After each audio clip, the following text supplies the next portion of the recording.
For this video, I'll be demonstrating 3 ligament tests for the knee. First ligament that we will be testing is the medial collateral ligament that runs on the medial portion of the knee. First steps you need to take are getting the knee into an open pack position of 25 degrees of flexion. You need to stabilize on the distal portion of the knee joint and on the proximal portion. Getting the patient into position and applying a valgus stress to the knee joint. So taking the patient, having them relax into 25 degrees of flexion and applying a valgus stress test. You can also move throughout the range of the knee into more flexion or extension. If you provide more flexion, you need to internally rotate so you can get in the direct line of force. A positive test would be an excessive excursion in the valgus direction or pain that is reproductive of the symptoms that the patient came into the clinic with. The next test we will perform is on the lateral collateral ligament of the knee, which runs on the lateral side of the knee joint.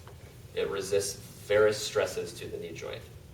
Position the patient in an open pack position of the knee, 25 degrees of flexion. Provide a distal stabilization with your right hand on the lateral side and your left hand on the medial side of the knee joint. Bring the patient out a little bit and apply a varus stress. You can go through the range of motion into more knee extension or flexion. When you do flexion, make sure you externally rotate the hip to line up the degrees and plane of movement. A positive test for lateral collateral ligament injury is pain production or excessive varus movement of the knee joint. The last ligament testing that we'll do is for the anterior cruciate ligament. One of the more known tests for this ligament is the Lachman's test. First, pre-position the patient into 20 to 30 degrees of flexion. You can sit on the table to position your body mechanics in the line of force.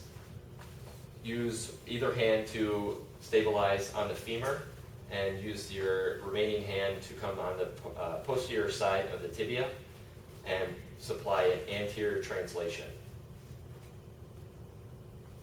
The ACL should resist the anterior translation of the tibia and the femur. A positive test would be excessive translation of the tibia or pain-producing symptoms that the patient may have come into the clinic with.